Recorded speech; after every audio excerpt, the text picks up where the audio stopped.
મિત્રો આજે લાઈવ થવાનો અવસર એટલા માટે આપણે મળ્યો છે કે નરેન્દ્રભાઈ મોદીનું ભાષણ ગઈકાલનો મહારાષ્ટ્રનું કે જેમાં એમણે એવું કહ્યું ભાષણમાં કે ભાઈ લાડલી યોજના છે મહારાષ્ટ્રની બહેનોના ઉત્થાન માટે ખૂબ સારી છે. વાત પણ સારી છે. લાડલી યોજના શું છે મિત્રો? તો કે મહારાષ્ટ્રમાં જે ભાજપની મહાયુતિની સરકાર છે એ સરકાર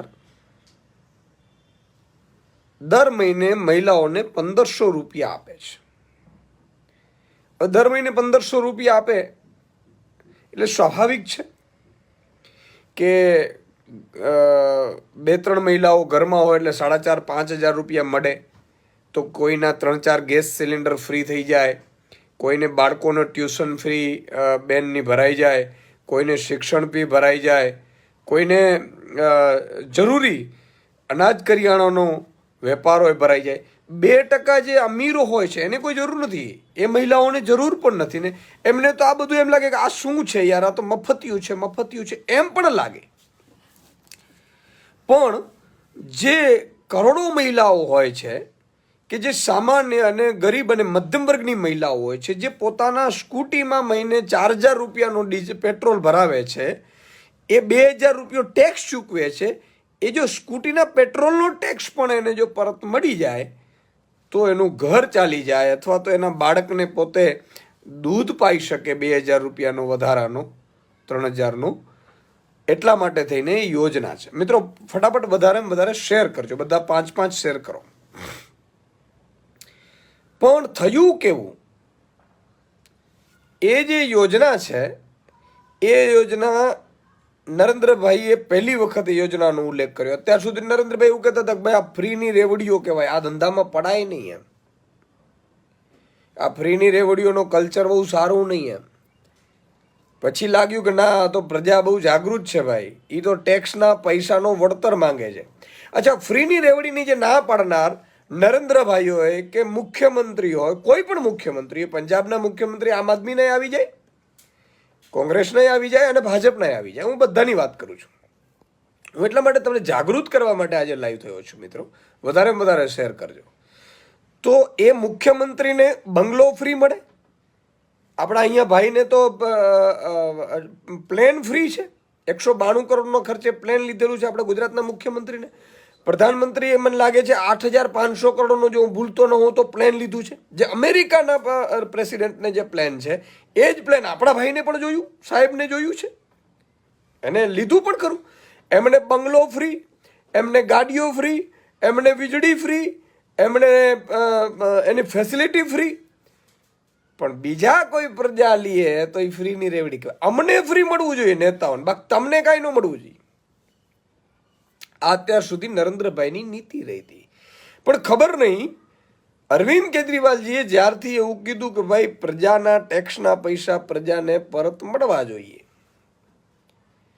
અને દિલ્હીમાં એ મોડલ સાબિત કરી દીધું. અચ્છા, દિલ્હીમાં ઘણા લોકો બિચારા સમજતા નથી, અથવા તો ઘણા તો મને ટ્વીટ કરતા હોય અથવા તો કહેતા હોય કે જુઓ દિલ્હીમાં કાયદો અને વ્યવસ્થા ખાડે ગઈ છે. સુદાનભાઈ એના ઉપર બોલો. હવે બધાને બિચારાને, કારણ કે આ અભણોની જમાત છે, એને બિચારાને શું આમાં જવાબો આપીને આપણે વેસ્ટ કરીએ આપણો સમય. એના કરતાં એનું ભગવાન એનું ભલું કરે, સૌનું ભલું કરે, સૌનું કલ્યાણ કરે, એ ઉદ્દેશથી આપણે આગળ વધીએ છીએ. કાયદો અને વ્યવસ્થા દિલ્હીમાં અમિત શાહના હાથમાં છે. આ બિચારાઓને ખબર નથી. હમણાં મારી જોડે એક બહુ ભણેલા ગણેલા બહેન મળી ગયા, વચ્ચે વાત કરી દઉં. બહુ સમજવા જેવી વાત છે. અમેરિકા રહે ને, દિલ્હી રહે ને, મોટાભાગે અહીંયા રહે ગુજરાતમાં. મને કહ્યું સુદાનભાઈ બધી વસ્તુ સાચી, ગુજરાતમાં હું 2 વાગે રાત્રે જઈ શકું, દિલ્હીમાં નથી જઈ શકતી કારણ કે દિલ્હીમાં આમ આદમી પાર્ટીની સરકાર છે. મેં બેન તમે અમેરિકામાં જાઓ છો? તો હા, અમેરિકામાં જો 6 મહિના અમેરિકા હું. મેં કીધું આટલા બધા ભણેલા ગણેલા હોવા છતાં તમે વ્યવસ્થાને હજી સમજી નથી, ભારતની વ્યવસ્થા તંત્ર. દિલ્હીમાં મેં કીધું કેન્દ્રની સરકાર અંતર્ગત પોલીસ ડિપાર્ટમેન્ટ આવે, લેન્ડ એનામાં આવે. શું વાત કરો એ કે એમ? તો મને ખબર નથી. આ વાત છે. તો મિત્રો અત્યાર સુધી દિલ્હીમાં અરવિંદ કેજરીવાલજીએ બધી વસ્તુ ફ્રી કરી, ટેક્સના પૈસાનો વળતર ચૂકવ્યું, વીજળી ફ્રી, પાણી ફ્રી, મોહલ્લા ક્લિનિક ફ્રી, દરેક મોહલ્લામાં નાના નાના દવાખાના બનાવ્યા, હોસ્પિટલો ફ્રી, બધી દવાઓ ફ્રી અને 423 પ્રકારના ટેસ્ટ ફ્રી. આ બધું ફ્રી. અને માની લો કે તમારે પ્રાઇવેટમાં જવાનું હોય તો પ્રાઇવેટમાં ડૉક્ટરો લખી આપે અને પ્રાઇવેટ હોસ્પિટલમાં વહી જવાનું, ત્યાં તમને ફ્રી. અને એ ફ્રી આપવા છતાંય સાહેબ હિન્દુસ્તાનનો એક એવું રાજ્ય જેણે દેવું નથી કર્યું, જે દિલ્હી છે. હવે તમે મને કહો કે બધું ફ્રી આપે છે છતાંય ત્યાં દિલ્હીમાં બધું ફ્રી આપવા છતાંય દેવું નથી અને પ્રોફિટમાં ચાલે છે રાજ્ય. એનો મતલબ કે વહીવટ કોઈક ભણેલા ગણેલા સારા ઈમાનદાર વ્યક્તિના હાથમાં છે. બરોબર છે. જો બેઈમાન હોત, આ બધા દારૂની પોલિસીમાં એમને ફસાવીને જેમ એક ખેલ કર્યા, બરોબર છે, એમાં એમણે રાજીનામું આપી દીધું, એનું દિલ ઉપર લાગી આવ્યું હતું. આપણા પ્રધાનમંત્રી, કોઈ મુખ્યમંત્રી, ભાજપનો કોર્પોરેટર રાજીનામું આપીને બતાવે જોઈએ, નહીં કરી શકે. એના માટે જીગરો જોઈએ. ખેર, એમાં નથી પડવું મારે. તો હું જે વાત કરી રહ્યો હતો કે નરેન્દ્રભાઈએ એવું કીધું કે ભાઈ લાડલી યોજના છે ને બહુ સારી છે, મહિલાઓના ઉત્થાન માટે છે. કોના? તો મહારાષ્ટ્રની મહિલાઓના ઉત્થાન માટે આ લાડલી યોજના છે. એમાં મહિને એને રૂપિયા મળે છે. પણ જો મહાયુતિની સરકાર એટલે કે ભાજપની સરકાર મહારાષ્ટ્રમાંથી વહી ગઈ અને જો અઘાડીની સરકાર આવશે તો આ લાડલી યોજના બંધ કરી દેશે.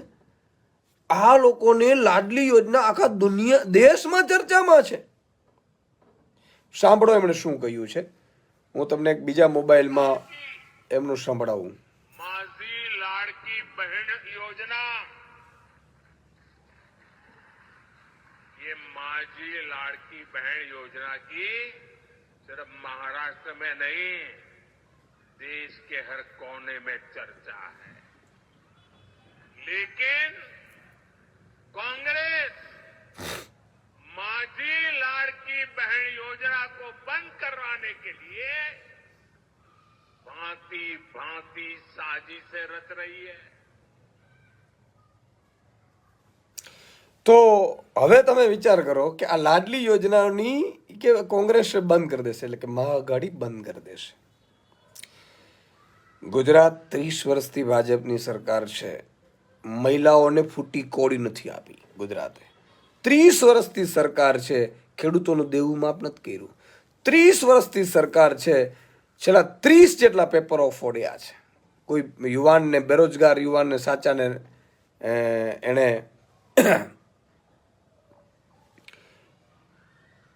તક નથી આપી વિધાઉટ લાગવગ. બરોબર છે. હવે એમણે મહારાષ્ટ્રમાં નરેન્દ્રભાઈએ પહેલી વખત કીધું કે લાડલી યોજના જોરદાર છે, એટલે કે 1500 રૂપિયા મહિલાઓને મળે છે, સારું છે. તો ગુજરાતની મહિલાઓએ શું પાપ કર્યું છે ભાઈ તમારું? ગુજરાતની મહિલાઓએ પાપ શું કર્યું? 2 કરોડ અને 32 લાખ મહિલાઓ છે. મારે 2 કરોડ 32 લાખ મહિલાઓને આજે સંબોધીને મારે વાત કરવી છે મિત્રો. હવે ભાજપે નવો દાવ કર્યો ગુજરાતમાં. અચ્છા, તમે વિચાર કરો, તમે આજુબાજુની મહિલાઓને પૂછો તો કે ભાઈ મહારાષ્ટ્રમાં છે એ લાડલી યોજનામાં દર મહિને 1500 રૂપિયા મળે છે ને 3000 રૂપિયા સુધી મળવા જવાના છે. એ તમને ખબર છે? તો એ બેનને નહીં ખબર હોય. શું કામ? કે ભાજપે આખું ષડયંત્ર કર્યું છે. એ ષડયંત્ર શું છે એ આગળ કહું તમને. મધ્યપ્રદેશમાં લાડલી યોજના ચાલુ કરી, 1250 થી લઈને 3000 સુધી આપવાના છે. અહીંયા 1500-1800 રૂપિયા અત્યારે ચાલે છે. રાજસ્થાન, આપણો પાડોશી રાજ્ય, આ ત્રણેય પાડોશી રાજ્ય છે. રાજસ્થાનમાં 450 રૂપિયામાં ગેસ સિલિન્ડર મળે છે. પણ આપણી ગુજરાતની બહેનોને પૂછો તો નહીં બોલે. અચ્છા, મહિલાઓને જાગૃત કરવાનું કામ કેવું છે? તો કે ભાજપના મહિલા મોરચા બહેનોનું છે. એ મહિલા બહેન મોરચાઓને પૂછો જોઈએ, એ કહેશે હે નહીં કહેવાની, વાત નહીં કરવાની. હવે ભાજપે ષડયંત્ર શું કર્યું છે, બરાબર છે. હવે તમે વિચાર કરો કે ષડયંત્ર એણે એવું કીધું કે સદસ્યતા અભિયાનના નામે એક મોટું કૌભાંડ કર્યું છે. સદસ્યતા અભિયાનમાં શું કર્યું ભાજપે? મિત્રો વધારે શેર કરજો. અને કેટલાક બિચારા બુચસિયાઓ હશે એ પણ તમને અહીંયા કોમેન્ટોમાં દેખાશે, જે અંધભક્ત જેને કહેવાય, એ આંધળા ચશ્મા પહેરીને રહેશે. એના દીકરાની ચડ્ડી પણ વેચાઈ જશે ને તો એ બિચારો ભક્તિ નહીં છોડે. 2 પ્રકારના લોકો છે ભાજપમાં. એક તો લાભાર્થી છે, જેને મલાઈ મળે છે, જે બ્રિજનો કોન્ટ્રાક્ટ મળે છે, અથવા તો બ્રિજમાં જેસીબીઓ એના હાલે છે, ટ્રેક્ટરો હાલે છે, જિલ્લા પંચાયતમાં ટ્રેક્ટરો ચાલે છે, મહાનગરપાલિકામાં એક એવા લાભાર્થીઓ છે જે સગા બાપને પણ વેચી મારે પણ એ ભાજપ નહીં છોડે, બરાબર છે. બીજા એવા છે કે જે બિચારા અંધભક્ત છે. ખોટું લાગે તો માફ કરજો, પણ આ સચ્ચાઈ છે, એટલા માટે હું આપને કહી રહ્યો છું. કેટલાક વૃદ્ધાશ્રમમાં મોકલવા જાય છે ને, હું હમણાં વૃદ્ધાશ્રમમાં એક જગ્યાએ ગયો ત્યારે ખબર પડી કે એ સભ્ય ભાજપનો જ હતો. મેં કીધું આ ત્યાં હોય જ, બરોબર છે. તો તમારી, કારણ કે કમાણી જ ખોટી આવે તો અહીંયાથી શરૂઆત જ એવી થાય. એટલે બે પ્રકારના લોકો છે જે બિચારા અંધભક્ત છે, એને જાગૃત કરવાની આપણે જરૂર છે. એ બિચારા એ ભોળા છે, ભાજપની ચાલમાં ફસાઈ ગયા છે. તો ભાજપે શું ચાલ કરી, 90 લાખ સભ્યો બનાવ્યા, કોઈને ઓટીપી મળ્યા, કોઈને ટાર્ગેટો આપીને બીજું ત્રીજું કરીને બધાને મજૂરોને ને દવાખાનામાંથી બધાને ભેગા કરીને સભ્યો બનાવ્યા. સભ્યો બનાવ્યા પછી એણે કીધું તમારે તમારી માતા, બહેન કે દીકરી કે વાઈફને કહેવાનું નથી કે મહારાષ્ટ્રની મહિલાઓને 1500 રૂપિયા મહિને મળે છે, કહેવાનું નથી. આપણે જો કહેશું તો અહીંયા માંગશે. કેવું દાવો કર્યો ભાજપે, મહારાષ્ટ્રની મહિલાઓને આપવા છે કારણ કે ત્યાં સરકાર ઉથલાવવાની બીક છે. રાજસ્થાનની મહિલાઓને 450 રૂપિયા ગેસ સિલિન્ડર આપવું છે. નરેન્દ્રભાઈ ગેરંટી આપે. ગેરંટી શબ્દ તો અરવિંદ કેજરીવાલજીનો હતો, તમારો તો હતો જ નહીં. અને તમારી ગેરંટીઓ ક્યાં પૂરી થઈ? ચલો 15 લાખ રૂપિયાની ગેરંટી તમે આપી હતી, 2 કરોડ રોજગારની ગેરંટી આપી હતી, તમે ખેડૂતોને સ્વામિનાથન કમિશનના રિપોર્ટના ભાવ પ્રમાણેની ગેરંટી આપી હતી, ક્યાં પૂરી કરી છે? પણ રાજસ્થાનમાં 450 રૂપિયાના પોસ્ટરો લાગી ગયા કે 450માં ગેસ સિલિન્ડર મળશે તમને. શું કામ? કે રાજસ્થાનમાં સરકાર જવાની બીક હતી. મધ્યપ્રદેશમાં લાડલી યોજના અંતર્ગત મહિલાઓને 1250 શરૂ કર્યા, પછી 3000 સુધી લઈ જશે. અને મહારાષ્ટ્રમાં 1500 રૂપિયા શરૂ કર્યા. અહીંયા રેવડી નથી. પણ તમારી ને મારી ભાજપની જેટલી પણ બહેનો છે એમને ફોન કરો મિત્રો, કે મહારાષ્ટ્રમાં મળે છે 1500 રૂપિયા, તમને ખબર છે? તો કે આ ખબર છે. તો અમને કેમ નથી કહેતા તમે? અચ્છા, ભાજપના તાલુકા પંચાયતના સભ્યોને ફોન કરો, તમે ભાજપના જિલ્લા પંચાયતના સભ્યોને ફોન કરો, ભાજપના કોર્પોરેટરને ફોન કરો, ભાજપના સાંસદો ધારાસભ્યોને ફોન કરો, કે ત્યાં મહિલાઓ બધા બહેનો ફોન કરે, એના ભાઈઓ ફોન કરે કે એના પપ્પા ફોન કરે કે મહારાષ્ટ્રમાં 1500 રૂપિયા મહિને આપો છો તો ગુજરાતની બહેનોએ શું પાપ કર્યું છે, અમે શું પાપ કર્યું છે? તમામ પેજ પ્રમુખો ભાજપના છે અને મારી વિનંતી છે કે દર મહિને તમને, માની લો કે તમે ભાજપને એવું કહો કે હવે પેજ પ્રમુખ અમે રહેવાના નથી, જો આ યોજના તમે અહીંયા ગુજરાતમાં ચાલુ ન કરી દો, તમારે 3 મહિલાઓ હશે ઘરમાં, મમ્મી હશે, દાદી હશે, તમારે બહેન હશે અને તમારા પત્ની હશે, 4 મહિલાઓ છે, તો 1500 રૂપિયા ત્યાં અહીંયા પણ 1500 આપવામાં આવે તો 15 ચોકોન 6000 રૂપિયો થાય મહિને. તો 6000માં તમારું વ્યવસ્થિત ઘર ચાલે કે ન ચાલે? તમે વિચાર કરો. ભાજપના કારણે, ભાજપના ભ્રષ્ટાચારના કારણે, ભાજપના નેતાઓના લૂંટના કારણે, અધિકારીઓના બેફામપણે ભ્રષ્ટાચાર, ભાજપના નેતાઓના અધિકારીઓ, ઉદ્યોગપતિઓની મિલીભગતના કારણે ગુજરાત સૌથી મોંઘું રાજ્ય છે અત્યારે દેશમાં. 46000 રૂપિયા પર મંથ સારું જીવન ગુજારવા માટે જોઈએ છે. દિલ્હી સૌથી ઓછું મોંઘવારીનો દર છે અત્યારે, બધે 7.5%ની આસપાસ છે. દિલ્હીમાં 3.5%. શું કામ? કે વીજળી 300 યુનિટ ફ્રી મળે, 200 યુનિટ.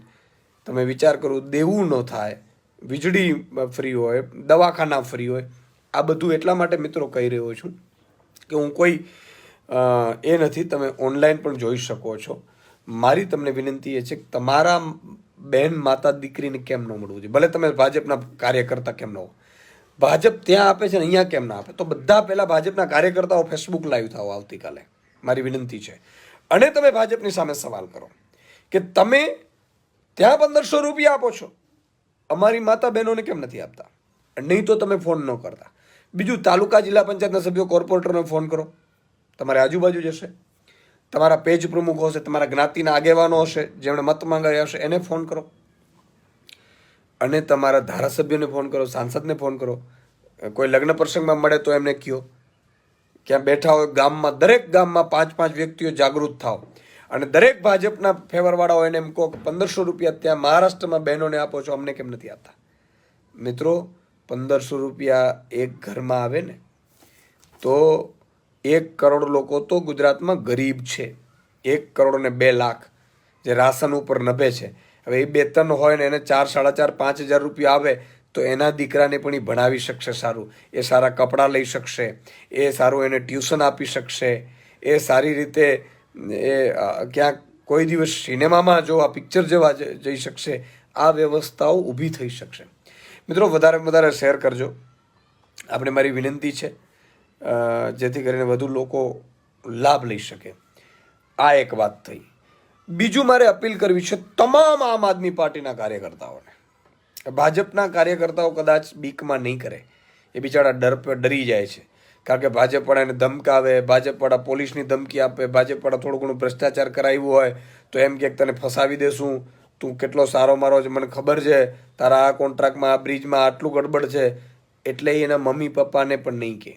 બહેનો કદાચ સોશિયલ મીડિયાની સુદાનભાઈને ઓછી સાંભળતી હશે, તો મારી આમ આદમી પાર્ટીના એક એક કાર્યકર્તાને 5.5 લાખ કાર્યકર્તાઓ છે, મારે એક એકને વિનંતી છે કે આ સમાજ સેવાનું મોટું કામ છે.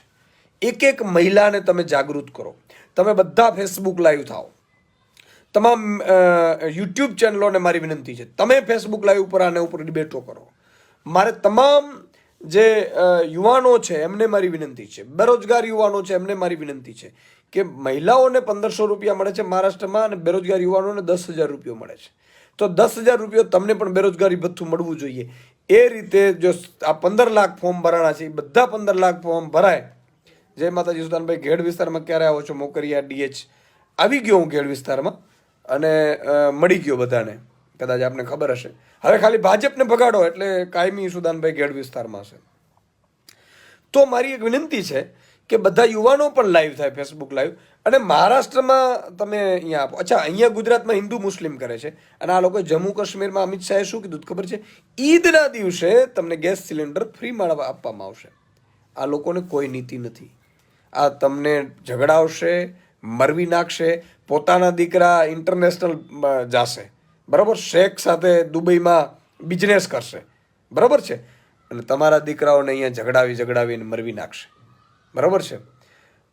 પરીક્ષિતભાઈ કે આઉટસોર્સિંગ ઉપર કંઈક બોલો સર. આઉટસોર્સિંગ ઉપર તો મેં બહુ લડાઈઓ કરી. 5 એજન્સીઓએ જે આઉટસોર્સિંગમાં ગંધ મચાવી છે અને ભાજપના નેતાઓની મોટાભાગની એજન્સીઓ છે, એમાં તમામ પ્રકારના લોકોને 8.5 લાખ કર્મચારીઓ છે. મારી તો ઈચ્છા હતી આપણી સરકારો તો કાયમી કરવાની પ્રયાસ કરત આપણે, પણ ખેર તમને ભાજપ સારી લાગી હશે. પણ હવે જાગજો. તો મારી વિનંતી છે બધા યુવાનોને એ લાઈવ થાય, દરેક મહિલા લાઈવ થાય, દરેક દીકરી લાઈવ થાય, દરેક ઘરમાં જે જાગૃત બહેન હોય એ લાઈવ થાય. ફેસબુક લાઈવ, ફેસબુકમાં પોસ્ટ મૂકો. મિત્રો, પોસ્ટ મૂકવીને એ પણ જીગરનું કામ છે. ઘણા લોકો તો મને ખબર છે જ્યારે આ થયું બજેટ ત્યારે હિતેન્દ્રસિંહ કહે છે કોડીનારમાં આવો ભાઈ. બિલકુલ આવીશ. તો બજેટમાં પોસ્ટો મૂકી રહેવાનું નહીં કે આ શું યાર બજેટોમાં આમ આદમીને તો કાંઈ આપ્યું જ નથી, આપણે કાંઈ આપ્યું જ નથી. ફોન આવ્યા, ડિલીટ કરી નાખ્યા, ટ્વીટ ડિલીટ થઈ ગયા. જીગરો જોઈએ સાહેબ. આ રાક્ષસોની સામે બોલવું ને એ જેવા તેવાનું કામ નથી. હા, દલાલી કરવી, ચાપલુસી કરવી, તળવા ચાટવા એ તો બહુ ઇઝી છે. ખેડૂતોના દેવાનું કંઈ થાય એમ છે? લાઠી હરેશભાઈ, એના ઉપર આવું છું. આ પૂરું કરી દઉં, એના ઉપર આવીશ. એને આ ભાજપે જ જાહેરાત કરી છે, એના ઉપર આવું છું.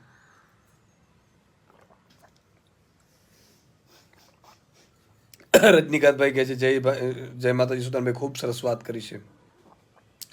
વનિતાબેન પટેલ કાલે લાઈવ થશે જય રાંદલમાં. બિલકુલ મિત્રો, બધા લોકો લાઈવ થાવ, મારી વિનંતી છે. બધા લોકો પોસ્ટ મૂકો. ભલે ભાજપના સભ્યો હો તમે, ભલે એ લોકો ડરાવે, ધમકાવે, કદાચ શું કરી લેશે. અચ્છા, ફોન કરો તાલુકા જિલ્લા પંચાયતના સભ્યોને કરી. અચ્છા, જ્ઞાતિના આગેવાનો, આપણે ધર્મના આગેવાનો આવ્યા છે, ભુવા હતા હોય, અલગ અલગ ધર્મના આગેવાનો હોય, એ લોકોને રજૂઆત કરો. આપણે પ્રેમથી કહેવાનું કે ભાઈ આપણે નથી મળતું, તમે રજૂઆત કરો ને તો તમારું માનશે. કારણ કે તમે મત માંગવા આવો છો અને તમારા કારણે મત એ આપીએ છીએ એમ કરીને. તો મિત્રો આપ એ કરજો. હવે બીજું મારું ખેડૂતોનો પ્રશ્ન છે. ખેડૂતો હંમેશા મારા માટે પ્રાણ સમાન રહ્યા છે. કદાચ હું વારંવાર કહું છું કે રાજનીતિ મને શોખ નથી, રાજનીતિ મારી મજબૂરી છે. બુચુસિયાઓ ઘૂસી ગયા છે અને જે અડ્ડા જમાવીને બેઠા છે. તમે મને દિલ ઉપર હાથ રાખીને કહો, ભાજપના નેતાઓ કેટલી ગૌચરની જમીનો દબાવી, ગાય માતાના નામે મત માંગે છે. ઈસુદાનભાઈ, અમારા ઘેડમાં રોજ ત્યાં જંગલી ભૂંડનો બહુ ત્રાસ છે. ખેડૂતોનો પાક શોથ વળી જાય છે. બિલકુલ તમારી વાત સાચી છે. ઘેડ વિસ્તાર છે, સૌરાષ્ટ્રના મોટા ભાગમાં ભૂંડનો ત્રાસ છે, નીલગાયનો ત્રાસ છે, દીપડાઓનો ત્રાસ છે, સાવજો ત્યાં ધારી સુધી પહોંચી જાય છે. મને બધી ખબર છે. ઈશુદાનભાઈ ખેડૂત છે. આજે મારે ત્યાં મગફળી આવી છે, મને ખુદને ખબર નથી મગફળીનો શું ભાવ આવશે. બરાબર છે, આ બુચુસિયાઓના કારણે. અને તમે એક ચૂકી ગયા, નહીં તો ખેડૂતનો દીકરો તમારો મુખ્યમંત્રી બનતો હતો અને તમે સાહેબ હાથમાંથી તમારો મોકો જવા દીધો. એની તો શું વાત કરું સાહેબ. અત્યારે 2 વર્ષની અંદર ખેડૂતોને પૂરતા ભાવ મળતા હોત, ઘરેથી સ્વામિનાથન કમિશનના રિપોર્ટના આધારે લઈ જાત, ડુપ્લિકેટ દવાઓ બંધ થઈ જાત, તમારા બિયારણો સારા મળતા થઈ જાત, તમારા દેવા માફ થઈ જાત, એક ખેડૂત છે એના દીકરાઓ માટે કોચિંગ ક્લાસીસ શરૂ થઈ જાત, દીકરીઓ માટે જિલ્લે કોચિંગ ક્લાસીસ થઈ જાત, હોસ્ટેલો દરેક જિલ્લાઓમાં થઈ જાત, દરેક સરકારી ભરતીઓ શરૂ થઈ ગઈ હોત, મનરેગા યોજનામાં ભાવ વધારી દીધો હોત, મજૂરીનો ભાવ વધારી દીધો, ખૂબ કરત આપણે કંપનીઓમાં, પણ સ્થાનિકોને રોજગારી મળતી રહેતી હોત. પણ તમને ખબર નહીં, બિલ્ડર પસંદ આવી ગયા. એમાં હું શું કરું? પણ ખેર, એનો અફસોસ નથી. ઈશ્વર જે કરે છે સારા માટે કરે છે. કદાચ ભગવાનને જે પસંદ હોય એ જ થાય. અને એમાં મને બહુ આનંદ છે કે ચૂંટણી હારી ગયા પછી અને થોડો ઘણો પણ મને સમય મળ્યો તો એમાં હું શિવકૃપાનંદ સ્વામીજીની પુસ્તકો 6 ભાગ વાંચી શક્યો. તો મને સાક્ષાત એ પરમાત્મા છે એ મને ખ્યાલ આવ્યું. એમનો મારા ગુરુદેવ છે. સાથે સાથે બીજી પણ ઘણી પુસ્તકો વાંચી મેં. વ્યવસ્થા પરિવર્તન માટેની પુસ્તકો વાંચી મેં. સમય મળતા પાર્ટી ચાલે છે, બીજું હું શંખનાદ કરું છું, એ બધું તો કરું જ છું. સાથે સાથે મને સમય મળ્યો તો કેટલાય લોકો સાથે પર્સનલી મુલાકાતો કરી મેં. એમના પ્રશ્નો છે ડાયરીઓમાં ઉતાર્યા. એ અગરિયા હોય, આઉટસોર્સિંગ કર્મચારીઓ હોય, કોન્ટ્રાક્ટ કર્મચારીઓ હોય, સરકારી કર્મચારીઓ હોય, ખેડૂતો હોય, ભાગિયાઓ હોય, મજૂરો હોય, શ્રમિકો છે, આ બધા માટે એની ટીમોને મળ્યો છું, આગેવાનોને મળ્યો છું. તો આ બધી વસ્તુઓ પણ મારે હું હાર્યો તો મને એ તક મળી. અને હું અત્યારે રોજ 1-1.5 કલાક ધ્યાન કરું છું. સૌનું ભલું થાય, મારું ખરાબ કરનારનું પણ ભલું થાય, મારું બુરું કરનાર, અચ્છા પાછળ જે બેફામ બોલતા હોય એનો પણ ભગવાન ભલું કરે. કારણ કે મારા ક્યારેક પાપ થઈ જતા હોય તો એ મારી પાછળ બોલીને પણ એ મારા પાપ ધોઈ નાખતા હશે એમ માની. અને હું જે પણ કાર્ય હવે કરું છું એ ઈશ્વર કરાવે છે, ગુરુ શક્તિ કરાવે છે. સુદાનભાઈ નથી કરતું. કારણ કે જો હું સારા કર્મ કરીશ તો પાછું ભોગવવા આવવું પડશે. ગુરુદેવ એવું કહે છે. એટલે મેં હવે એવું નક્કી કર્યું છે કે જે ઈશ્વર કરશે, ઈશ્વરની ઈચ્છા હશે થશે, ઈશ્વરની ઈચ્છા નહીં હોય તો નહીં થાય. એટલે મારામાં સત્ય હશે, હું સત્યના રસ્તે ચાલીશ તો થશે. બીજી વાત જે મારે કરવી છે એ છે, મને મિત્રો હવે કોઈ મારા સ્વાર્થ માટે કે મારે પેલા માટે અપેક્ષાઓ નથી રહી. હવે મારે બસ ઈશ્વર કામ કરવા દે અને કંઈક પરમાર્થના કામ થાય અને એ ઈશ્વર નિમિત્તે ગુરુ કાર્ય થાય, એમાં જ રસ છે મને. બીજું, મહારાષ્ટ્રમાં એવી જાહેરાત કરવામાં આવી છે કે ખેડૂતોના દેવા માફ કરવામાં આવશે. ભાજપે એવું કીધું છે, ખેડૂતોના દેવા માફ કરવામાં આવશે મહારાષ્ટ્રમાં. શું કામ? તો ખેડૂતોએ નક્કી કર્યું છે કે અમે અંધભક્ત નથી, અમે ચશ્મા પહેરી નથી બેઠા, અમે કોઈ જ્ઞાતિના આગેવાનના કહેવાથી કે અમારા ધર્મના આગેવાનના કહેવાથી મત નથી આપવાના. અહીંયા તો મિત્રો મને બહુ દુઃખ થાય. હું માલધારીનો દીકરો છું. માલધારીઓની બહેનોને ભાજપવાળાના કહેવાથી પોલીસો લાયસન્સવાળો કાયદો લાવ્યા અને ગાયોને ઉપાડીને લઈ જતા હતા, મારીને એ લોકો કાઢતા હતા. અહીંયા માલધારીઓ આંદોલન ઉપર બેઠા હતા અમદાવાદમાં. હું ગયો હતો, માલધારીનો દીકરો છું. છતાંય માલધારીના આગેવાનોએ લાલચમાં આવી અને ભાજપમાં મત ન ખવડાવ્યા. આ કેટલા આગેવાનો પાપિયાઓ કહેવાય. વિચાર કરો તમે. અરે તમને ભાજપ આપીને શું આપી દેશે સાહેબ? જ્ઞાતિના ધર્મના આગેવાનો શરમ આવવી જોઈએ સાહેબ. એ પાપમાં ન પડો. હું તો તમને નિષ્પક્ષ ભાવે કહું છું કે પાપના ભાગીદાર થશો. લાયસન્સ લેવાનો કાયદો સાહેબ ગુજરાતમાં લાવનાર ભાજપ છે કે માલધારીઓએ માર રાખવો તો લાયસન્સ લેવું પડશે. એને તમે મત અપાવો, એના માટે તમે પ્રચાર કરો. ગૌ માતાને રાષ્ટ્ર માતા જાહેર કરવા માટે યાત્રાઓ કાઢવી પડે. નવઘણ ઓડેદરા, એકવાર નામ બોલો ભાઈ. જી નવઘણભાઈ. તો મારી આપ સૌને વિનંતી છે કે અત્યારે જેટલા લોકો જોઈ રહ્યા છે, આવતીકાલે બધા લોકો લાઈવ થાઓ ફેસબુકમાં અને તમે આ કહો કે મહિલાઓને 1500 રૂપિયા મળવા જોઈએ. અને ખેડૂતોને દેવા માપની ત્યાં મહારાષ્ટ્ર સરકારે જાહેરાત કરી છે. મારા 53 લાખ ખેડૂતો છે. બધાને મારી વિનંતી છે, જો ત્યાં તમે ખેડૂતોના દેવા માફીની જાહેરાત કરી શકતા હોય તો દોગલી ભાજપ અહીંયા કેમ નથી કરી શકતા? મને ભાજપથી સાહેબ એટલા માટે ક્રોધ ચડે છે. ભાજપની સિસ્ટમ છે ને બહુ ખરાબ છે. ભાજપના કેટલાક નેતાઓ એટલા સારા છે સાહેબ, મારા અંગત મિત્રો છે, એને સેલ્યુટ મારવી પડે. પણ હું ક્યારેક ક્યારેક એમને પણ કહું છું કે તમે ખોટા દિશામાં છો, પાપિયાઓને સાથ આપો છો. દુર્યોધનને સાથ આપનાર કર્ણ પણ મરાણો તો હણાયો હતો, ભીષ્મ પિતા પણ હણાયો હતો અને દ્રોણાચાર્ય પણ હણાયો હતો. હું આપને કહી રહ્યો છું કે ભાજપ પાપ કરી રહી છે, અત્યારે ખૂબ પાપ કરી રહી છે. અગાઉની ભાજપ બહુ સારી હતી અટલ બિહારી વાજપેયી વખતે. તમે વિચાર કરો, જમ્મુ કાશ્મીરમાં તમારે ઈદના દિવસે ફ્રી આપવો છે ગેસ સિલિન્ડર, અને અહીંયા તમે હિન્દુ મુસ્લિમ કરો છો. ગુજરાતમાં કેમ કે હિન્દુ મુસ્લિમ કરતા રહેશું એટલે તમારે શિક્ષણની જરૂર નહીં પડે, દવાખાના આપવાની જરૂર નહીં પડે, શિક્ષકોની ભરતીની જરૂર નહીં પડે, સરકારી નોકરી આપવાની જરૂર નહીં પડે, ખેડૂતોને દેવા આપવાની જરૂર નહીં પડે. બધાને તમે ભરમી લેશો કે હિન્દુઓને આપણે એક કરીએ ને એક થશું ફલાણ. અરે શરમ આપવી જોઈએ, શરમ. તમને ઈશ્વર માફ નહીં કરે. તમે ભગવાનના રામના નામને વટાવ્યો હતો સાહેબ, અયોધ્યામાંથી લાત મારી. તમે વિચાર કરો, તમે ભગવાન હિન્દુ કરીને કાશીમાંથી તમને શું હાલત કરી, તમે વિચાર તો કરો. બદ્રીનાથ, કેદારનાથ. એટલે મારે આપને કહેવું છે મિત્રો કે ભાજપ ખેડૂતોનું દેવું માફ ત્યાં કરે છે, અહીંયા નહીં કરે. તો બધાને મારી વિનંતી છે, આવો ઈશુદાનભાઈ સાથે જોડાઓ. ખેડૂતો મને કહે આપણે યાત્રા કાઢીએ, ખેડૂતોના દેવા માફીનો જબરજસ્ત આંદોલન આપણે ચલાવવું છે. અને ભાજપ જ્યાં સુધી દેવા માફ નહીં કરે ત્યાં સુધી 53 લાખ ખેડૂતો હાથમાં અંજલિમાં પાણી લઈ, ભલે ભાજપના હોય, કિસાન સંઘના હોય, જે લોકો એમ કેમ હું ભાજપનો ખેડૂત છું, આંગળ આમ બઠિયા કરીને એને કાઢી મૂકવાનો કે તું જા ભાઈ, નાત બાર, અમારા ખેડૂતની નાત બાર. આપણે પાણી લઈએ અંજળીમાં અને સોગંદ ખાઈએ કે ખેડૂતોનું દેવું માફ નહીં કરે તો ભાજપના નેતાને તાલુકા પંચાયતની ચૂંટણી હોય, જિલ્લા પંચાયતની, કોર્પોરેટરની હોય કે આવનારી આ નગરપાલિકાઓની છે, ઘૂસવા નહીં દે કોઈને શહેર અને ગામમાં. આ સાહેબ એકવાર તમે કયો, વિશુદાન ગઢવી નામ મટાવીને કોઈ જો ભાજપ દેવું માફ ન કરો તો 53 લાખ ખેડૂતો એક થાવ સાહેબ, ના શું થાય? તો મારી આપને વિનંતી છે કે એક થાવ, નેક થાવ, ખેડૂત સમાજ એક થાય. તમામ ખેડૂતો આવતીકાલે એ પણ લાઈવ થાય કે ખેડૂતોનો દેવું મહારાષ્ટ્રમાં તમે માફ કરવાના વચનો આપો છો તો ગુજરાતમાં શું ગુનો કર્યો છે. અને ગુજરાતના ખેડૂત આગેવાનોને મારી વિનંતી છે, બધા લાઈવ થાવ. ખેડૂતના ભાજપના નેતાઓ, ધારાસભ્યો છે, એમને પણ મારી વિનંતી છે, તમે પણ લેટર લખો અને લાઈવ થાવ અને સરકારની વિરુદ્ધ બોલો. ખેડૂતના મતે સાંસદ તરીકે ચૂંટાયા છે, મને ખબર છે 2-3 જ સિટીમાં સિટી તરીકે આવ્યા છે, બાકી બધા ખેડૂતોના મતે જીત્યા છે. એ બધાને મારી વિનંતી છે.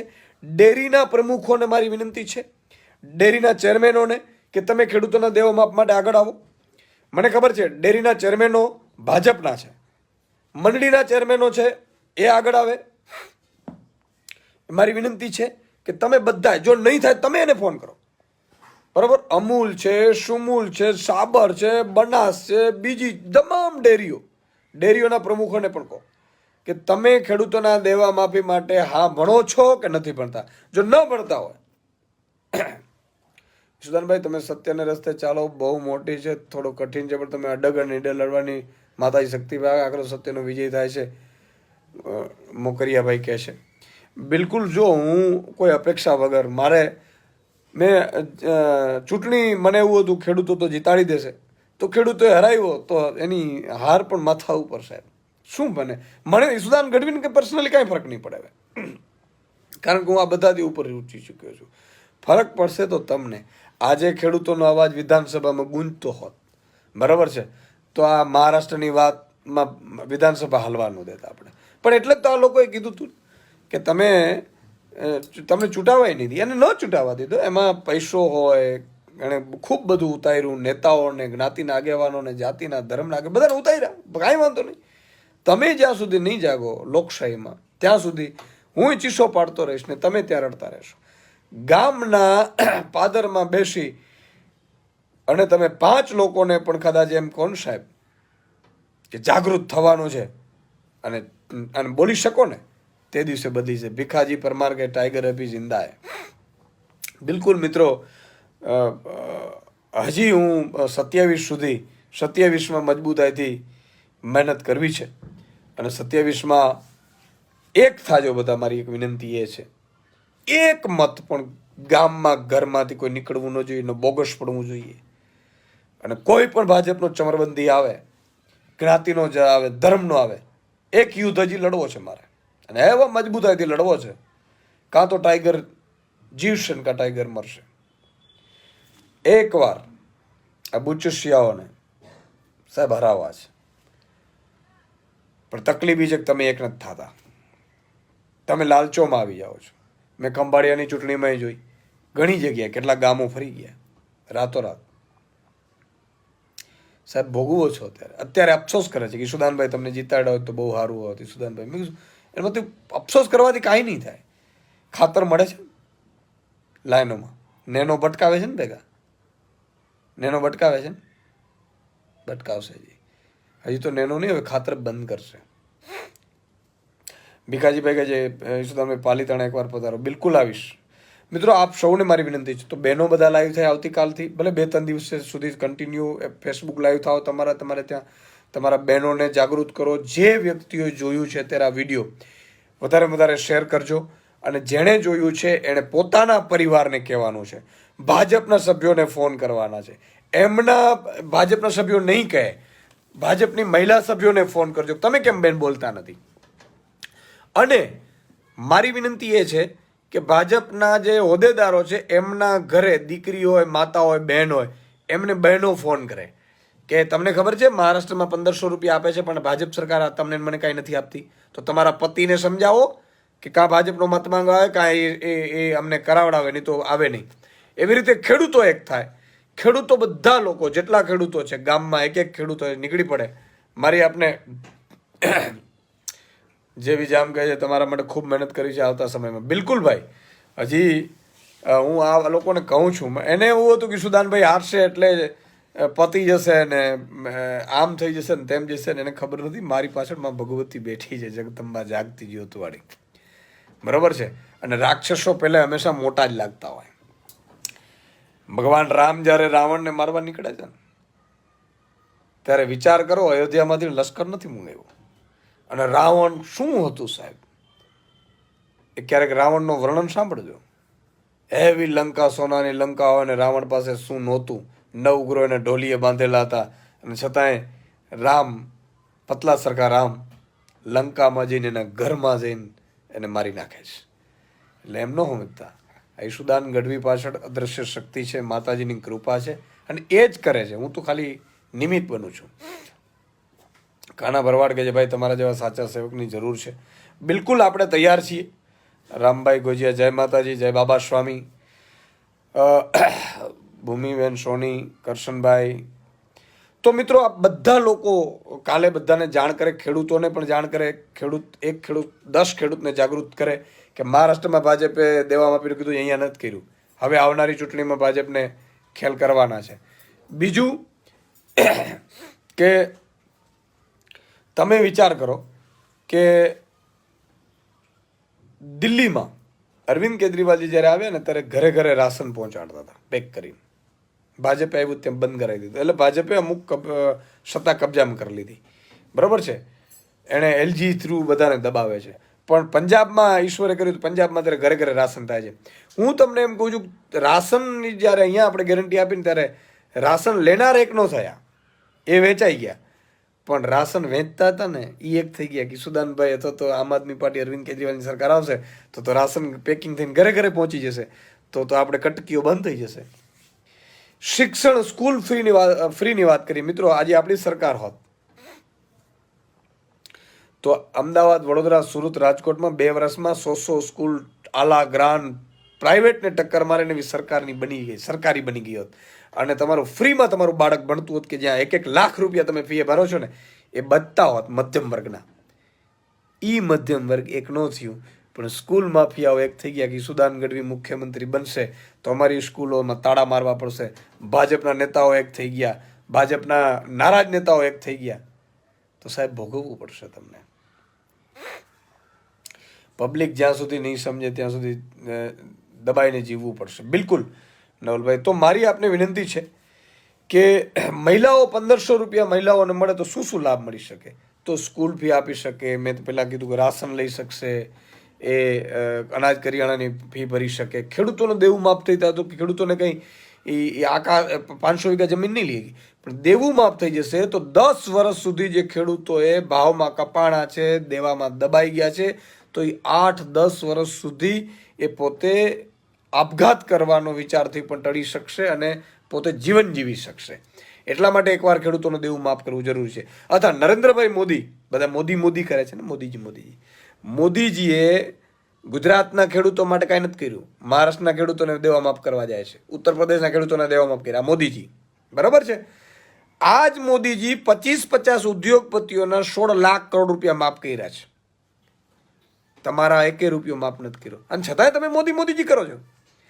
પહેલો ગુનેગાર તો હું એમ કહું છું નરેન્દ્રભાઈ મોદી છે કે જે બોયલા એ કર્યા જ નહીં. સ્વામિનાથન કમિશનના રિપોર્ટ પ્રમાણે ભાવ આપવાની વાત હતી, ખરેખર તો ફેક ન્યૂઝ ફેલાવ્યા કહેવાય. એમના મેનિફેસ્ટોમાં છે 2014 અને 19માં સ્વામિનાથન કમિશનના રિપોર્ટ પ્રમાણે આજે પણ મગફળીના ભાવ 2500-2600 રૂપિયા મળવા પાત્ર છે, કપાસના ભાવ 2800 મળવા પાત્ર છે. તો આપણે સબસિડીઓની જરૂર ન પડે, પણ એ મોદીજીએ નથી કર્યું.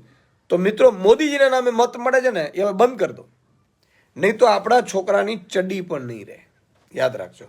તો આ બધી વાતો છે. મારી સૌને વિનંતી છે કે આવતીકાલે ખેડૂતો જેટલા તો એ લાઈવ થાય, ખેડૂતના દીકરાઓ લાઈવ થાય, ખેડૂતનો દીકરો PSI હોય તો પણ પોસ્ટ કરે, સરકારી નોકરી કરતો હોય તો પણ પોસ્ટ કરે. અને આપણા માટે સૌને મારી વિનંતી છે, તાલુકા પંચાયત, જિલ્લા પંચાયત, ભાજપના સભ્યોને ફોન કરો, એને કહો 1500 રૂપિયા મહિલાઓને મળવા જોઈએ મહિને અને ખેડૂતોનો દેવું માફ થવું જોઈએ, ખેડૂતોને પૂરતા ભાવ મળવા જોઈએ, તો જ ભાજપ વાળાને ઘૂસવા દો ઘરમાં. કોર્પોરેટરોને પણ મારી વિનંતી છે કે કોર્પોરેશનની ચૂંટણી પણ આવી રહી છે 80 નગરપાલિકા, એમાં પણ તમે એ જ એંગલ કરો, 1500 રૂપિયા મહિલાઓને આપો, પછી ભાજપ વાળા અહીંયા પગ મૂકો. આટલું કરજો.